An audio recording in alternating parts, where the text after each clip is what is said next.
समय आपका है, चाहो तो सोने में निकाल दो, चाहो उसे सोना बना लो। विवेकानंद के अनुसार खुद को कमजोर समझना सबसे बड़ा पाप है। ब्रह्मांड की सारी शक्तियां पहले से हमारी हैं। वो हम ही हैं जो अपनी आंखों पर हाथ रख लेते हैं और फिर रोते हैं कि कितना अंधकार है। उठो, जागो और तब तक नहीं रुको जब तक कि लक्ष्य न प्राप्त हो जाए। जिस तरह से विभिन्न स्रोतों से उत्पन्न धाराएं अपना जल समुद्र में मिला देती हैं, उसी प्रकार मनुष्य द्वारा चुना हर मार्ग, चाहे वह अच्छा हो या बुरा, भगवान तक जाता है। किसी की निंदा न करें। अगर आप मदद के लिए हाथ बढ़ा सकते हैं तो जरूर बढ़ाएं। अगर नहीं बढ़ा सकते हैं तो अपने हाथ जोड़िए, अपने भाइयों को आशीर्वाद दीजिए और उन्हें उनके मार्ग पर जाने दीजिए। कभी मत सोचिए कि आत्मा के लिए कुछ असंभव है। ऐसा सोचना सबसे बड़ा विधर्म है।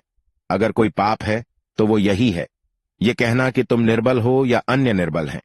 अगर धन दूसरों की भलाई करने में मदद करे तो इसका कुछ मूल्य है, अन्यथा ये सिर्फ बुराई का एक ढेर है और इससे जितना जल्दी छुटकारा मिल जाए उतना बेहतर है।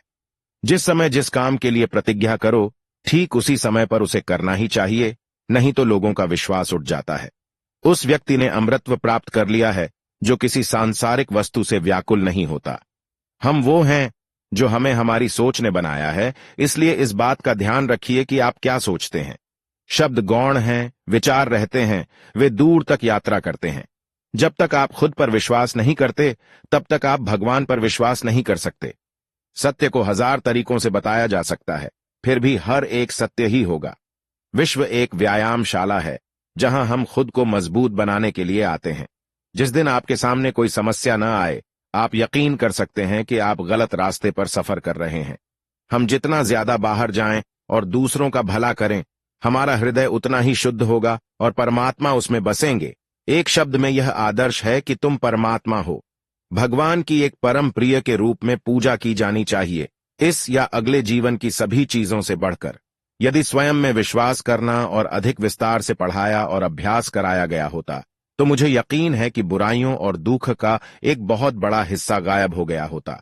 बाहरी स्वभाव केवल अंदरूनी स्वभाव का बड़ा रूप है। यह जीवन अल्पकालीन है, संसार की विलासिता क्षणिक है, लेकिन जो दूसरों के लिए जीते हैं वे वास्तव में जीते हैं। उठो मेरे शहरों, इस भ्रम को मिटा दो कि तुम निर्बल हो। तुम एक अमर आत्मा हो, स्वच्छंद जीव हो, धन्य हो, सनातन हो। तुम तत्व नहीं हो, न ही शरीर हो।